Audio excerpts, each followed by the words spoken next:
Hello दोस्तों, welcome to Krishna classes.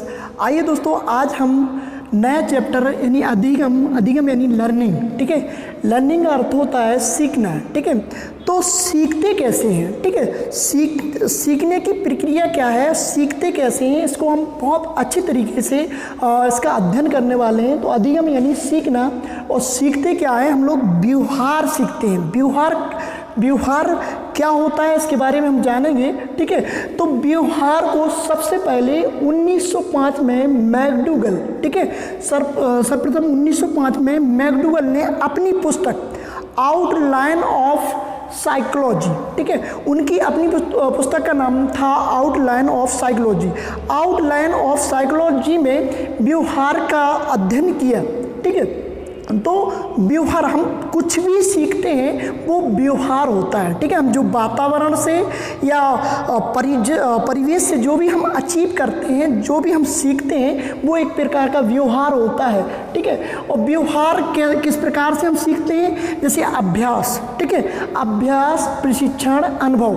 ठीक है, इन्हीं के द्वारा हम क्या करते हैं, व्यवहार को सीखते हैं। व्यवहार यानी अधिगम करते हैं। ठीक है, तो किसी व्यक्ति के व्यवहार में अभ्यास, प्रशिक्षण और अनुभव के द्वारा होने वाले व्यवहार में स्थायी परिवर्तन को अधिगम कहते हैं। ठीक है, ये अधिगम की परिभाषा है। अधिगम की परिभाषा क्या है, तो किसी व्यक्ति के व्यवहार में, ठीक है, किसी व्यक्ति के व्यवहार में अभ्यास, प्रशिक्षण और अनुभव के कारण होने वाला स्थायी परिवर्तन ही व्यवहार या अधिगम कहलाता है। ठीक है, तो इस प्रकार से अधिगम की परिभाषा ठीक है होती है। अब हम बात करते हैं इस परिभाषा को, यानी अधिगम की जो परिभाषा है, विभिन्न मनोवैज्ञानिकों ने अपने अपने अनुसार प्रस्तुत की है। जैसे कि यहाँ पर जेपी गिलफोर्ड बताते हैं कि व्यवहार के कारण व्यवहार में आया कोई परिवर्तन अधिगम कहलाता है। उन्होंने कहा कि जब हम व्यवहार करते हैं और हमारे व्यवहार से जो दूसरा व्यक्ति कोई व्यवहार करता है, उसमें जो स्थायी परिवर्तन आता है वो व्यवहार कहलाता है।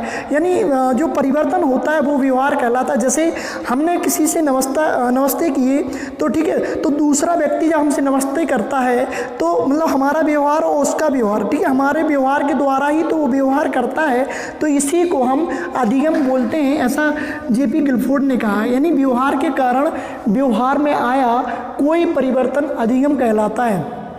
फिर नेक्स्ट मनोवैज्ञानिक की बात करते हैं। इन्होंने बताया है कि क्रो एंड क्रो ने अधिगम को इस प्रकार से परिभाषित किया है कि आदत, अभिवृत्ति और ज्ञान का अर्जन करना अधिगम कहलाता है।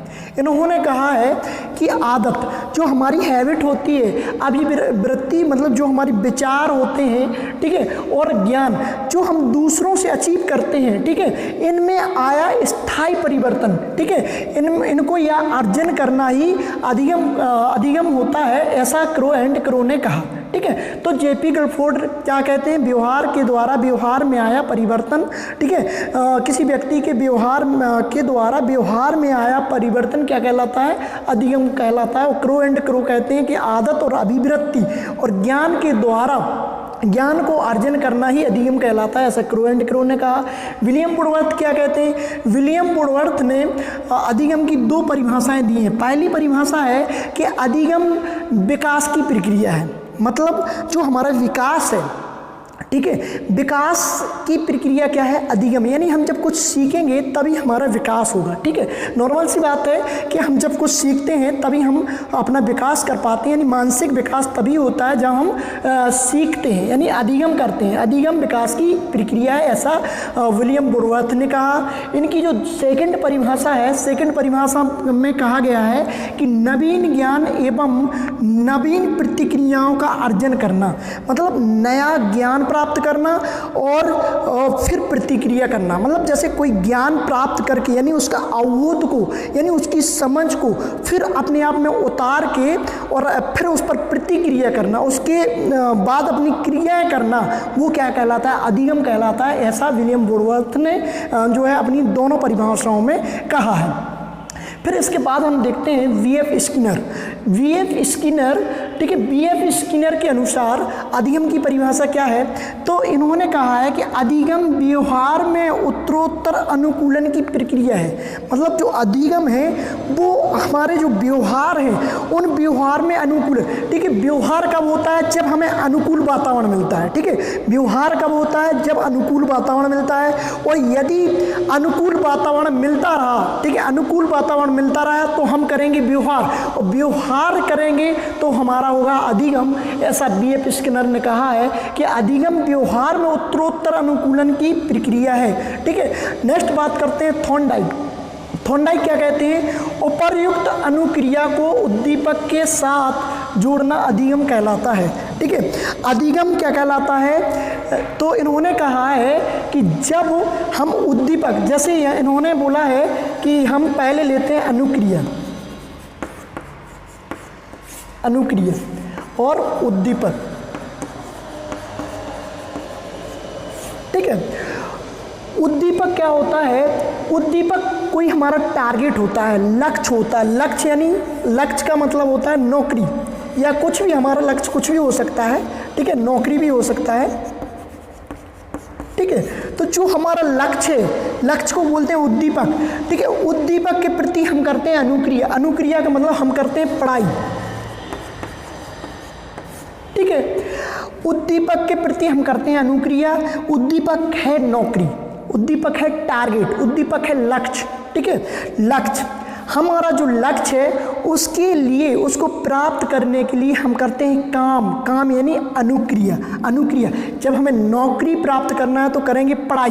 पढ़ाई यानी अनुक्रिया, ठीक है। तो उद्दीपक के प्रति हम करते हैं अनुक्रिया, ठीक है। तो उपर्युक्त अनुक्रिया को उद्दीपक के साथ जोड़ना, मतलब जो उद्दीपक है उसको प्राप्त करने के लिए उसी के आधार पर हम करते हैं अनुक्रिया, ठीक है। अनुक्रिया तो उसको मतलब उपर्युक्त अनुक्रिया को ही जोड़ना। मतलब उपर्युक्त अनुक्रिया का मतलब है कि हम, जैसे हमारा टारगेट है टेट क्वालिफाई करना, सुपर टेट क्वालिफाई करना, है ना, तो हम उसी की सामग्री को यूज करें, ठीक है। क्या करें? उसी की सामग्री को यूज करते हुए उसी को पढ़ें तो वो कहलाएगी अनुक्रिया। यानी उपर्युक्त अनुक्रिया हम जोड़ेंगे उद्दीपक से तो हो जाएगा अधिगम, ठीक है। अधिगम यानी मिल जाएगी हमें नौकरी, ठीक है। नौकरी यानी जो जॉब मिलेगी उसी को बोलेंगे हम क्या?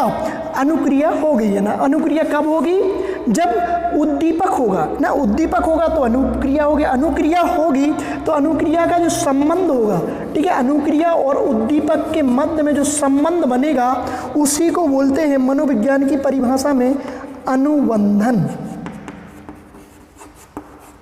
अनुबंधन, ठीक है। और यह अनुबंधन यदि मजबूत होगा तो अधिगम होगा, ठीक है। यह अनुबंधन यानी अगर हम कंटिन्यू इस उद्दीपक के यानी इस नौकरी के प्रति पढ़ाई करेंगे तो हमारा जो है संबंध इससे बनता जाएगा, ठीक है। हमारा संबंध इससे कैसा हो जाएगा? मजबूत हो जाएगा। और मजबूत हो जाएगा तो हम अनुबंधित हो जाएंगे किससे? उद्दीपक से। मतलब हमारा एक संबंध हो जाएगा किससे? हमें नौकरी करना है, हम पढ़ाई करेंगे, नौकरी करना है, पढ़ाई करेंगे, तो हमारा अनुबंधन कैसा हो जाएगा? मजबूत होगा। और मजबूत अनुबंधन को ही बोलेंगे हम अधिगम, ठीक है। तो ये परिभाषा जो कि थॉर्नडाइक ने दी है कि उपर्युक्त अनुक्रिया को उद्दीपक के साथ जोड़ना क्या कहलाता है? अधिगम कहलाता है। तो इस प्रकार से ये हमारी परिभाषाएं हैं। अब देखते हैं अधिगम की विशेषताएं, ठीक है, कि अधिगम की विशेषताएं क्या होती हैं, ठीक है। तो अधिगम एक प्रक्रिया है, ठीक है। अधिगम क्या है? एक प्रक्रिया है। मतलब अधिगम यानी हमें सीखने के लिए एक क्रिया करनी पड़ेगी, ठीक है। सीखने के लिए क्या करनी पड़ेगी? क्रिया करनी पड़ेगी। जब प्रक्रिया होगी तभी अधिगम होगा, ठीक है। अधिगम सदैव उद्देश्यपूर्ण होता है, ठीक है। अधिगम कब होगा? जब उद्देश्य होगा। उद्देश्य का मतलब है कि जब हमारे लिए कोई लक्ष्य होगा, हमारा कोई टारगेट होगा, हमारे लिए कोई उद्देश्य होगा, ठीक है, तभी हम क्या करेंगे? अनुक्रिया करेंगे। और अनुक्रिया करेंगे तो अधिगम होगा, ठीक है। इसलिए अधिगम सदैव कैसा होता है? उद्देश्यपूर्ण होता है, ठीक है। कोई व्यक्ति काम तब करता है जब उसके लिए कुछ लालच दी जाती है, और जब लालच दी जाती है, जैसे कोई व्यक्ति काम तब करता है जब उसे लालच दी जाती है, और जब वो लालच दी जाती है तो वो करता है अधिगम, ठीक है। तो इसलिए अधिगम सदैव कैसा होता है, उद्देश्यपूर्ण होता है। अधिगम जन्म से लेकर मृत्यु तक चलने वाली प्रक्रिया है। मतलब कहने का तात्पर्य है जो हम सीखना, ठीक है, अधिगम यानी सीखना, और सीखते हम जैसा ही बच्चा जन्म लेता है, ठीक है, बच्चा जन्म के बाद कुछ ना कुछ सीखता रहता है, ठीक है, और अंत तक जब तक उसकी मृत्यु नहीं होती है तब तक वो अपने संपूर्ण जीवन में कुछ ना कुछ सीखता रहता है। इसलिए अधिगम जन्म से लेकर मृत्यु तक चलने वाली प्रक्रिया है। अधिगम एक क्रियात्मक प्रक्रिया है। अधिगम एक क्रियात्मक प्रतिक्रिया का मतलब ये है कि अधिगम तभी होगा जब हम काम करेंगे, जब हम क्रिया करेंगे। इसलिए ठीक है, अधिगम तभी संभव है जब क्रिया होगी, ठीक है, जब आप काम करेंगे और काम से ही आप व्यवहार को अचीव करेंगे, और व्यवहार को अचीव करेंगे यानी आप अधिगम प्राप्त कर लेंगे, ठीक है। तो अधिगम एक क्रियात्मक प्रक्रिया है। अधिगम सकारात्मक एवं नकारात्मक दोनों प्रकार का होता है, ठीक है। अधिगम जो है सकारात्मक भी होता है और अधिगम नकारात्मक भी होता है।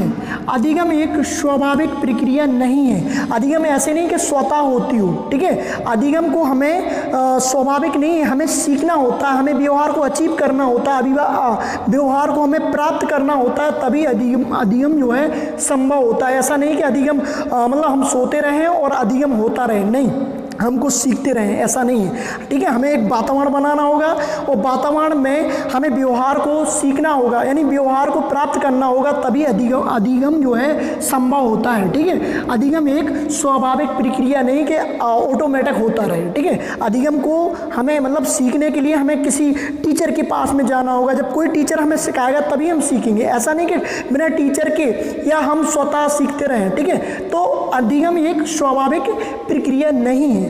अधिगम का अर्जन परिवार, परिवेश, मित्र मंडली और अध्यापक के द्वारा होता है, ठीक है। अधिगम यानी हम जो कुछ भी सीखते हैं सबसे पहले परिवार से सीखते हैं, ठीक है। जब छोटा सा बच्चा होता है ना, ठीक है, तो बच्चा कहाँ, पहले परिवार में ही सीखता है, ठीक है। परिवार वालों का, अपने भाई बहन और अपने पिता माता का ही अनुकरण करता है, ठीक है। तो इसमें सबसे पहले वो अपने परिवार से सीखता है, फिर अपने परिवेश से सीखता है, फिर इसके बाद वो विद्यालय जाता है, विद्यालय में अध्यापकों से सीखता है, ठीक है। तो अधिगम कहाँ कहाँ होता है, परिवार, ठीक है, परिवेश, विद्यालय और अपने मित्र मंडली, ठीक है, वहाँ से वो अधिगम को प्राप्त करता है।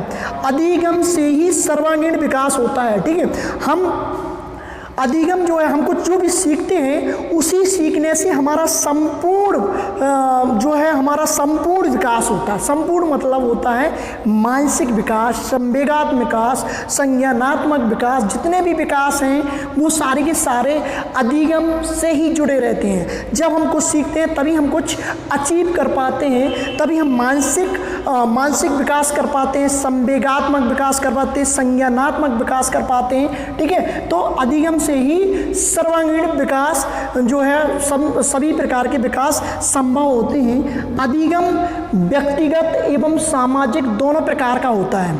अधिगम यानी हम व्यक्तिगत मतलब व्यक्ति अपने द्वारा भी प्राप्त कर सकते हैं, और अधिगम को हम समाज में रह के भी प्राप्त करते हैं, मतलब कुछ अपने द्वारा भी सीख सकते हैं न, व्यक्तिगत मतलब हम अपनी पुस्तकों से भी सीखते हैं, ठीक है। और कुछ जो अधिगम होता है वो हम अपने वातावरण यानी अपने समाज से सीखते हैं। कुछ समाज में अपनी मतलब बातों का, हमने अपनी भाषा का आदान प्रदान करते हैं, ठीक है। तो हमारे विचारों का आदान प्रदान होता है, तो हमारे कुछ हमसे सीखते हैं, कुछ हम उनसे सीखते हैं। यानी कहने का तात्पर्य है कि अधिगम जो होता है वो व्यक्तिगत भी होता है, हम मतलब हम स्वतः भी सीख सकते हैं और समाज के द्वारा भी सीखते हैं, ठीक है। तो अधिगम दोनों पर निर्भर करता है, व्यक्तिगत भी होता है और सामाजिक भी होता है।